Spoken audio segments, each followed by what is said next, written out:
Hello friends, welcome back to Anvesha channel. आज हम लोग पढ़ेंगे रस संप्रदाय। ठीक है, ये इकाई 3 के यूजीसी नेट के सिलेबस में है, तो इस टॉपिक को हम लोग पूरे विस्तार से पढ़ेंगे। ठीक है, चलिए हम लोग पढ़ना स्टार्ट करते हैं। रस संप्रदाय।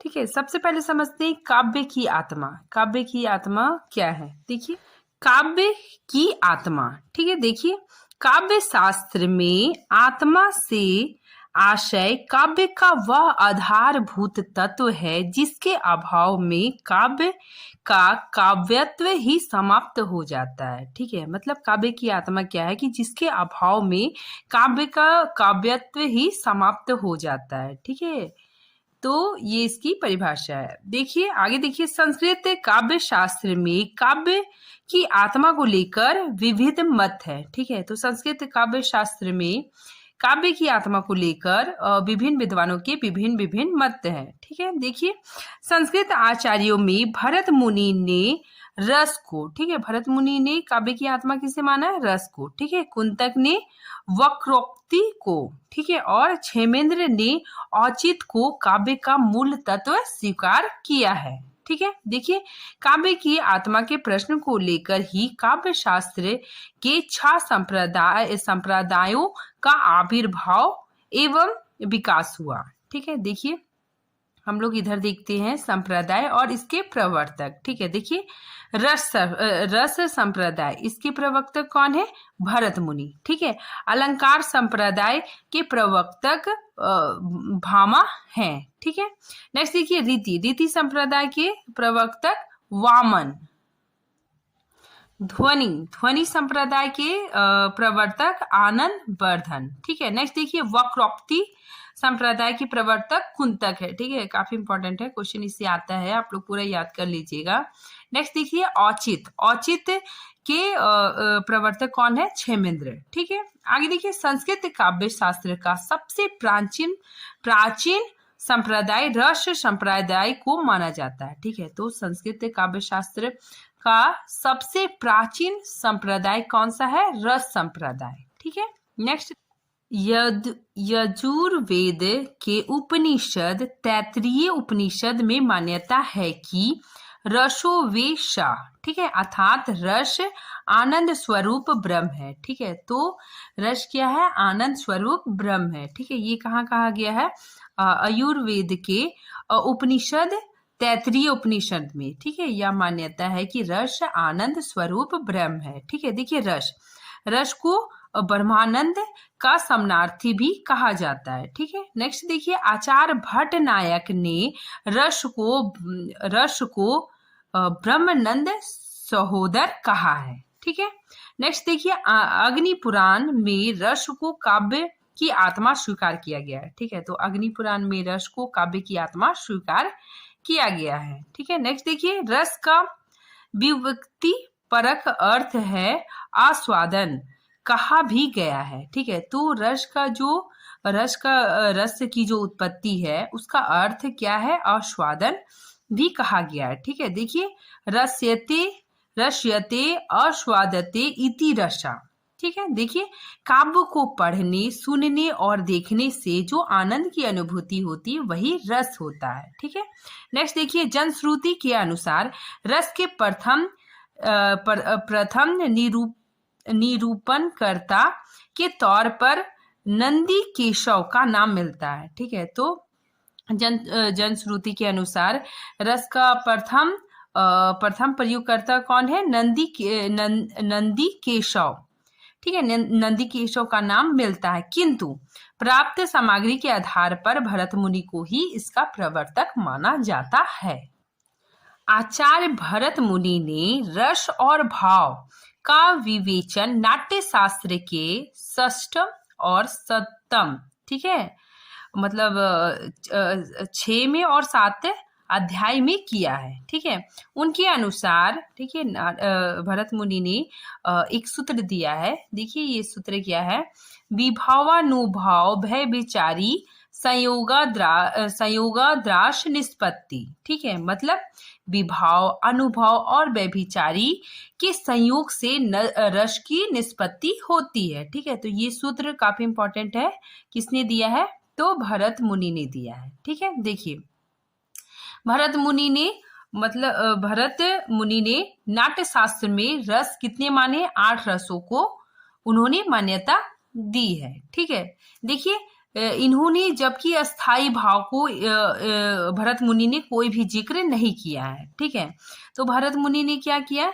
रस के जो तत्व है, 4 तत्व, तो उसमें भरत मुनि ने अस्थाई भाव को का जिक्र नहीं किया। ठीक है, देखिए यहाँ पे भरत मुनि ने रस निष्पत्ति के लिए तीन तत्वों का जिक्र किया। ठीक है, किन किन तत्वों का जिक्र किया? विभव, अनुभव और संचारी भाव। ठीक है, इन्होंने अस्थाई भाव का कोई भी जिक्र नहीं किया। ठीक है, आगे देखिए भरत मुनि का समय द्वितीय शताब्दी। ठीक है, मतलब दूसरी शताब्दी से माना जाता है, और इनके मानने वाले कौन है?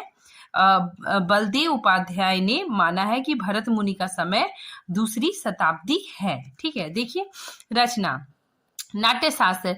नाट्यशास्त्र को पंचम वेद की संज्ञा भी दी गई है। नेक्स्ट देखिए 4 वेदों के लिए गए तत्व। ठीक है, मतलब नाट्यशास्त्र में 4 वेदों से लिया गया है। ठीक है, देखिए पाठ और विषय वस्तु ऋग्वेद से लिया गया है, संगीत या गान, ठीक है, सामवेद से लिया गया है, अभिनय आयुर्वेद से लिया गया, और रस अर्थवेद से लिया गया। ठीक है, तो भरत मुनि ने नाट्य के 4 तत्व माने हैं। ठीक है, तो भरत मुनि ने अपने नाट्य के 4 तत्व माने हैं। ठीक है, कौन कौन? पाठ्य, संगीत, अभिनय और रस। ठीक है, और ये चारों तत्व वेदों से लिए गए हैं। ठीक है, नेक्स्ट देखिए नाट्य शास्त्र के 6ठे व 7वें अध्याय में भाव एवं रस का उल्लेख किया गया है। ठीक है, याद रखिएगा 6ठे और 7वें अध्याय में भाव और रस का उल्लेख किया गया है। ठीक है, देखिए इन्होंने भरत मुनि ने 4 अलंकारों का उल्लेख नाट्य शास्त्र में किया है। ठीक है, देखिए कौन कौन से अलंकार? पहला उपमा, दीपक, यमक और रूपक। ठीक है, ये 4 अलंकार का उल्लेख नाट्य शास्त्र में किया है।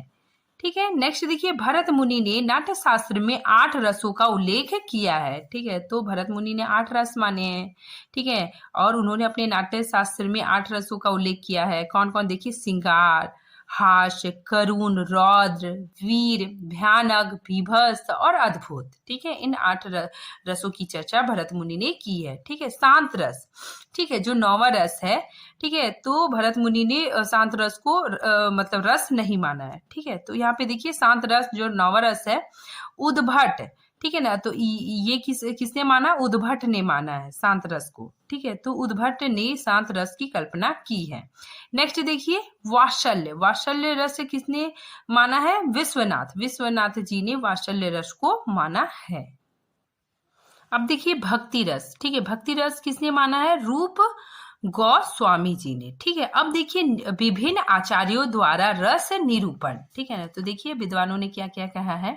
सबसे पहले भामा ने काव्य रस की बात की है। ठीक है, अलंकारवादी आचार्य होने के कारण। ठीक है, भामा क्या है? अलंकारवादी आचार्य है। ठीक है, तो अलंकारवादी आचार्य होने के कारण रस को अलंकार और विभव को रस माना है। ठीक है, नेक्स्ट देखिए दंडी ने माधुर्य गुण को रस का पर्यायवाची माना है। ठीक है, तो इन्होंने माधुर्य गुण को ही रस का पर्यायवाची माना है।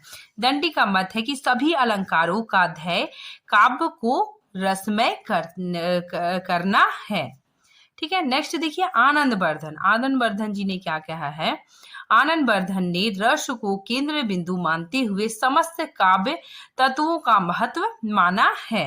ठीक है, तो इन्होंने समस्त काव्य तत्वों का महत्व माना है। ये रस को सर्वाधिक महत्व देने वाले आचार्य है।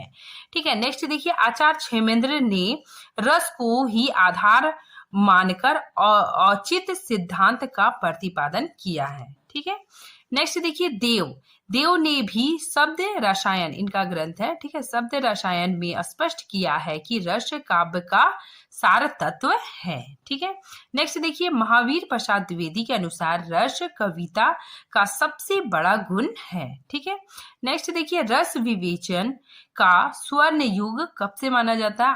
850 ईस्वी से 1050 ईस्वी तक माना जाता है। अब देखिए रस, रस को क्या क्या कहा जाता है? आस्वादन भी कहा जाता है, ठीक है। रस को आनंद भी कहा जाता है और रस को ब्रह्मानंद सहोदर भी कहा जाता है, ठीक है। देखिए यहाँ पे नोट में भरत मुनि द्वारा 4 मुख्य रस माने गए, ठीक है। 4 मुख्य रस माने गए तथा उनसे 4 अन्य रसों की उत्पत्ति मानी जाती है, ठीक है। मतलब 4 मुख्य रस है और उसी से 4 और रसों की उत्पत्ति मानी गई है, ठीक है। सबसे पहले देखिए सिंगार, सिंगार से किस रस की उत्पत्ति हुई? हास्य रस की, ठीक है। वीर, वीर से अद्भुत रस की उत्पत्ति हुई। फिर रौद, रौद से करुण रस की उत्पत्ति हुई। फिर नेक्स्ट विभत्स, विभत्स से भयानक रस की उत्पत्ति हुई। तो ये कौन मानते हैं? भरत मुनि, ठीक है। नेक्स्ट देखिए सिंगार रस के 2 भेद होते हैं, ठीक है। सिंगार रस के 2 भेद है। एक है संयोग सिंगार, ठीक है, जिसमें नायक नायिका मिलते हैं, ठीक है। और दूसरा क्या है?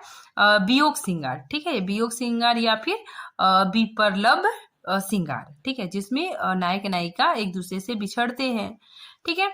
नेक्स्ट देखिए भरत मुनि ने वीर रस के 3 भेद बताए, ठीक है। कौन कौन? देखिए युद्ध वीर, धर्म वीर और दानवीर, ठीक है। नेक्स्ट देखिए शांत रस को भरत मुनि ने रसों में शामिल नहीं किया, ठीक है। तो शांत रस को भरत मुनि ने रसों में शामिल नहीं किया। विभत्स रस को भरत मुनि ने नाटक के लिए वर्जित माना, ठीक है। तो विभत्स रस को भरत मुनि ने नाटक के लिए वर्जित माना, ठीक है। नेक्स्ट देखिए आचार्य भरत मुनि के अनुसार भावों की संख्या कितनी है? 49, ठीक है। तो देखिए भाव कितने? 49। कौन कौन? पहला देखिए संचारी भाव, ये कितने? 33 है। अस्थाई भाव 8 है और सात्विक भाव 8 है, ठीक है। तो टोटल मिला के कितना हो गया? 49, ठीक है। अब देखिए भरत मुनि का सूत्र रस सिद्धांत की व्याख्या विवेचन आधार बना और भरत मुनि के उपरांत रस के संबंध में 2 प्रकार की विचारधाराओं का उदय हुआ, ठीक है। तो दो प्रकार की विचारधाराओं का उदय हुआ। देखिए पहला रस विरोधी धारा, ठीक है, और दूसरा रसवादी धारा, ठीक है। रस विरोधी धारा जो मतलब रस को काव्य की आत्मा नहीं मानते थे, ठीक है। वो कौन कौन आचार्य थे? देखिए भामा, ठीक है, दंडी, वामन, उद्भट और रुद्रट, ठीक है। नेक्स्ट देखिए रसवादी धारा, ठीक है। तो इसमें रस को काव्य की आत्मा मानते थे, ठीक है। ये आचार्य कौन कौन थे? देखिए भट्ट, लोलट, शंकु और फिर भट्ट नायक और रुद्रभट्ट। अब हम लोग देखते हैं रस के तत्व या अंग, ठीक है। तो रस के 4 तत्व है, ठीक है। कौन कौन? देखिए पहला अस्थाई भाव, फिर विभाव, फिर अनुभव और व्यभिचारी, ठीक है। इसका 3 नाम है, व्यभिचारी, संचारी भाव या क्षणिक भाव, ठीक है। देखिए अस्थाई भाव की संख्या कितनी? 11, ठीक है। तो रस भरत मुनि ने 9 माने, लेकिन आगे और विद्वानों ने मतलब रस बढ़ते बढ़ते मतलब 11 रस हो गए, ठीक है। तो अस्थाई भाव भी कितने हो गए? 11, ठीक है। विभाव कितने? 2, अनुभव 4 और संचारी भाव कितने? 33, ठीक है। देखिए रस के अंग, सबसे पहले हम लोग रस के अंग देखते हैं, ठीक है। तो इसमें सबसे पहले अस्थाई भाव, अस्थाई भाव क्या होता है? देखिए इसका परिभाषा देखिए, जो चिरकाल तक रहने वाले सुसुप्ता अवस्था में हमारे अंदर विद्यमान होते हैं तथा अवसर पाते ही जागृत हो जाता है, उसे अस्थाई भाव कहते हैं, ठीक है। मतलब जो मतलब हमारे अंदर सुसुप्ता अवस्था में हमारे अंदर विद्यमान होते हैं, ठीक है, और अनुकूल अवसर आने पर वो भाव निकल जाते हैं, ठीक है। जैसे यहाँ पे देखिए अनुकूल परिस्थितियां मिलने पर ये बाहर निकलते हैं, ठीक है। ये भाव क्या होते हैं? बाहर निकलते हैं, ठीक है। जैसे एग्जाम्पल, कोई मान लीजिए हमको एक झापड़ मार दिया, ठीक है, एक थप्पड़ मारा, तो हमको अचानक से गुस्सा मतलब गुस्सा का जो भाव है, ठीक है, वो उत्पन्न होगा, ठीक है। तो वो जो गुस्सा है वो हमारे अंदर मतलब हमारे अंदर विद्यमान होता है, ठीक है, और अनुकूल परिस्थिति मिलने पर ये बाहर निकलते हैं, ठीक है। देखिए यहाँ पे एग्जाम्पल देखिए, जैसे हमने सांप को देखा, हमें डर डर मतलब भय लग रहा है, ठीक है। तो हमारे मन में जो डर का भाव उत्पन्न हुआ, ठीक है ना, वह पहले से ही हमारे अंदर विद्यमान था, ठीक है। और यहाँ अवसर पाते ही डर नामक अस्थाई भाव उत्पन्न हुआ। अब हम लोग यहाँ पे देखेंगे रसों का नाम और इधर अस्थाई भाव। ठीक है, सबसे पहले श्रृंगार। श्रृंगार रस का अस्थाई भाव क्या है? रति। ठीक है, वीर, वीर का अस्थाई भाव उत्साह। ठीक है, रौद्र, रौद्र रस का अस्थाई भाव क्रोध। ठीक है, बीभत्स, बीभत्स रस का अस्थाई भाव जुगुस्सा। ठीक है, जुगुस्सा को ही घृणा कहा जाता है। ठीक है, नेक्स्ट देखिए अद्भुत। अद्भुत रस से इसका अद्भुत रस का अस्थाई भाव विस्मय। ठीक है, विस्मय मतलब आश्चर्य। ठीक है, देखिए शांत, शांत रस का अस्थाई भाव निर्वेद। ठीक है, नेक्स्ट देखिए हास, हास, हास रस का अस्थाई भाव हास या फिर उल्लास। ठीक है, नेक्स्ट देखिए भयानक, भयानक रस का अस्थाई भाव भय। ठीक है, करुण, करुण रस का अस्थाई भाव शोक। ठीक है, वात्सल्य, वात्सल्य रस का स्थायी भाव क्या है? संतान विषयक रति, मतलब माता पिता का बच्चों के प्रति स्नेह। ठीक है, बच्चों के प्रति स्नेह ही क्या कहलाता है? वात्सल्य रस। ठीक है, नेक्स्ट देखिए भक्ति। भक्ति जो हम लोग ईश्वर के प्रति जो श्रद्धा है हमारे अंदर, तो भक्ति रस का स्थायी भाव भगवत विषयक रति है। ठीक है, नेक्स्ट हम लोग देखते हैं विभव। ठीक है, विभव, विभव मतलब कि इसका अर्थ क्या होता है? कारण। ठीक है, तो इसमें क्या है कि किसी भी वस्तु, व्यक्ति या साधन के द्वारा मतलब जो अस्थायी भाव उत्पन्न होता है, ठीक है, वही विभव कहलाता है। ठीक है, देखिए इसकी परिभाषा देखिए, जिस व्यक्ति या वस्तु के कारण अस्थायी भाव उत्पन्न होते हैं उसे विभव कहते हैं।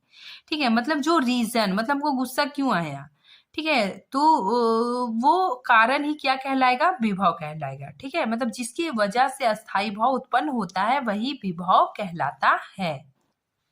यहाँ पे एग्जाम्पल देखिए, भूत, भूत देखने से भय नामक अस्थाई भाव उत्पन्न हुआ। ठीक है, तो भूत तो मतलब रियल में नहीं होता, मतलब पिक्चर में अगर हमने भूत देखा तो भय नामक अस्थाई भाव उत्पन्न हुआ। ठीक है, तो ये जो भूत मैंने देखा तो ये क्या है? विभव है। ठीक है, भाव को जगाने का कारण ही विभव होता है। ठीक है, अब देखिए विभव, विभव भी दो प्रकार के होते हैं। ठीक है, पहला आलंबन विभव और उद्दीपन विभव। ठीक है, उद्दीपन मतलब क्या होता है? तीव्रता। ठीक है, और आलंबन मतलब सहारा। ठीक है, यहाँ पे देखिए आलंबन विभव के भी दो प्रकार है, आश्रय लंबन और विषय लंबन। ठीक है, चलिए अब हम लोग एक एक कर इसको पढ़ते हैं। सबसे पहले है आलंबन विभव। ये क्या है कि जिसके कारण आश्रय के हृदय में अस्थायी भाव उत्पन्न होता है उसे आलंबन विभव कहते हैं। ठीक है, मतलब जिसकी हेल्प से अस्थायी भाव उत्पन्न होता है वही क्या कहलाता है? आलंबन विभव कहलाता है। ठीक है, जैसे देखिए एग्जाम्पल, रास्ते में चलते चलते अचानक बड़ा सा सांप दिखाई दिया। ठीक है, तो हमें भय नामक अस्थायी भाव उत्पन्न हुआ।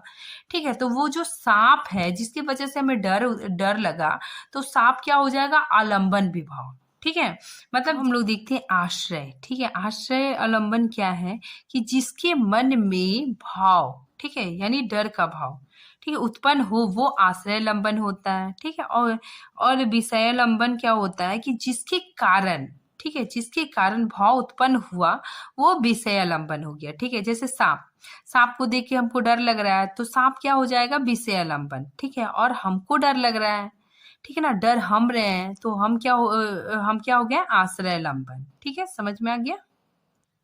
यहाँ पे एक एग्जाम्पल देखिए, जैसे राम जी के मन में सीता जी के प्रति प्रेम का भाव उत्पन्न हुआ। ठीक है, तो राम जी ने सीता जी को देखा। ठीक है, तो राम जी के मन में सीता जी के प्रति प्रेम का भाव उत्पन्न हुआ। ठीक है, तो इनके मन में भाव उत्पन्न हो रहा है। ठीक है, इनके मन में भाव उत्पन्न हो रहा है, तो ये क्या हो जाएगा? आश्रय लंबन। राम क्या हो गए? आश्रय लंबन।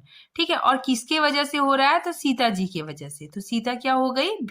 विषया लंबन। ठीक है, समझ में आ गया? अब हम लोग देखते हैं उद्दीपन विभव। ठीक है, उद्दीपन विभव मतलब तीव्रता। ठीक है, देखिए आश्रय के हृदय में भावों को जगाने में जो तीव्रता लाने का कार्य करती है वह उद्दीपन विभव कहलाती है। ठीक है, जैसे देखिए जब नायक नायिका मिलते हैं, ठीक है, तो वे जब आपस में मिलते हैं तो प्राकृतिक वातावरण, सुहाना वातावरण, ठीक है, चांदनी रात, ये सब क्या करता है? उसके प्रेम को और भी बढ़ाता है। ठीक है, तो इसमें यही बताया जा रहा है कि नायक नायिका जब मिलते हैं तो प्राकृतिक सुहाना वातावरण, चांदनी रात, ठीक है, रमणीय उद्यान, ठीक है, मतलब उद्यान मतलब बागीचा आदि अस्थाई भाव को बढ़ाते हैं। ठीक है, तो ये सारी चीजें अस्थाई भाव को क्या करते हैं, बढ़ाते हैं। ठीक है, उद्दीपन उद्दीपन मतलब ही क्या होता है, तीव्रता। ठीक है, अस्थाई भाव को बढ़ाना। नेक्स्ट देखिए अनुभव। अनुभव क्या होता है कि मन में आने वाले अस्थाई भाव के कारण, ठीक है, मनुष्य में कुछ शारीरिक चेष्टाएं उत्पन्न होती है तो वह अनुभव कहलाती है। ठीक है, तो मन में अस्थाई भाव आता है जिसके कारण मनुष्य क्या करता है, कुछ शारीरिक चेष्टाएं करता है, तो वही क्या कहलाता है, अनुभव कहलाता है। ठीक है, जैसे यहाँ पे देखिए अनुभव के कितने प्रकार होते हैं, 4 प्रकार होते हैं। ठीक है, पहला क्या है, कायिक अनुभव, फिर वाचिक अनुभव, फिर सात्विक अनुभव और आहार्य अनुभव। ठीक है, सात्विक अनुभव कितने होते हैं, 8 होते हैं। ठीक है, और आहार्य अनुभव मतलब कृत्रिम वेशभूषा।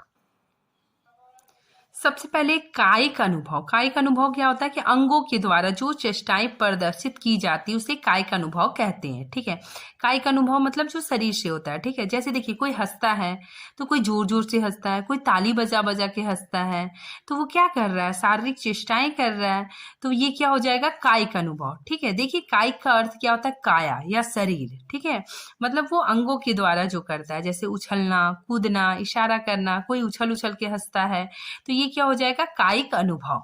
ठीक है, नेक्स्ट हो गया वाचिक। वाचिक अनुभव मतलब मुंह से, जो मुंह से बोलता है। ठीक है, देखिए वाणी के द्वारा जो क्रियाएं करते हैं, यानी हम जो कुछ भी कहते हैं, ठीक है, तो ये क्रियाएं वाचिक क्रियाएं कहलाती है। ठीक है, जैसे देखिए ललकारना, किसी को ललकार रहे हैं, ठीक है, क्रोध के मारे, फिर किसी को बुरा भला कर रहे हैं। ठीक है, या मैंने सांप को देखा और बोला बाप रे, तो ये क्या हो जाएगा, वाचिक अनुभव। ठीक है, नेक्स्ट देखिए सात्विक अनुभव। सात्विक अनुभव क्या होता है, ये ऑटोमेटिक होता है। ठीक है, मतलब ये अपने आप होता है। देखिए कुछ चेष्टाएं ऐसी होती है जो ऑटोमेटिक मतलब अपने आप उत्पन्न होती है। ठीक है, सात्विक अनुभव कहलाती है। ठीक है, ये 8 तरह की चेष्टाएं होती है जो अपने आप पैदा होती है। ठीक है, मतलब इसमें आदमी का खुद का कंट्रोल नहीं होता, ये खुद से मतलब अपने आप होता है। ठीक है, जैसे स्तंभ, कोई भी बात सुन के हम क्या हो जाते हैं, स्तंभ हो जाते हैं। स्तंभ मतलब क्या हो गया, जड़। ठीक है, तो ये क्या है, सात्विक अनुभव। ठीक है, नेक्स्ट देखिए स्वेद। स्वेद मतलब पसीना आना। रोमांच। रोमांच मतलब रोंगटे खड़े हो जाना। बेपथु मतलब कांपना। स्वरभंग मतलब हकलाना। ठीक है, रुक रुक के बोलना। वेवर्ण मतलब चेहरे का रंग उड़ जाना। ठीक है, अश्रु। अश्रु मतलब आंखों से आंसू निकलना। और परलय। परलय मतलब बेहोश। ठीक है, तो ये सब क्या है, सात्विक अनुभव है। ठीक है,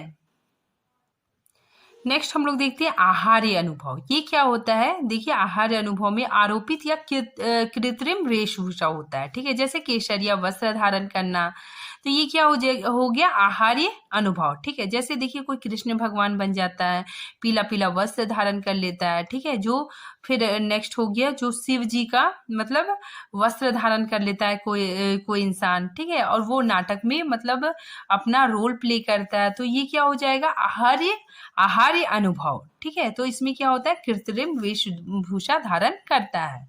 ठीक है, नेक्स्ट देखिए संचारी भाव। संचारी भाव भी काफी इंपॉर्टेंट है। संचारी भाव को क्षणिक भाव भी बोला जाता है। ठीक है, देखिए जो भाव बुलबुले की तरह आते जाते हैं। ठीक है, मतलब ऐसे भाव जो बहुत कम समय के लिए, एकदम क्षणिक भाव, क्षणिक समय के लिए आते हैं और फिर खत्म हो जाते हैं, तो ये क्या कहलाते हैं, संचारी भाव। ठीक है, और संचारी भाव की संख्या कितनी होती है, 33 होती है। ठीक है, जैसे देखिए संचारी भाव कौन कौन से, हर्ष, गर्व, ठीक है, उत्सुकता, चपलता, मद, उन्माद, ठीक है, पीड़ा, स्वप्न, निद्रा। ठीक है, तो इस प्रकार से संचारी भाव कितने होते हैं, टोटल 33 होते हैं। ठीक है, एग्जाम में बहुत बार पूछा जाता है कि संचारी भाव की संख्या कितनी है, तो 33 है। ठीक है, तो आज ये टॉपिक यहीं पे खत्म होता है। नेक्स्ट टॉपिक हम अगले वीडियो में बनाएंगे। तब तक के लिए थैंक यू।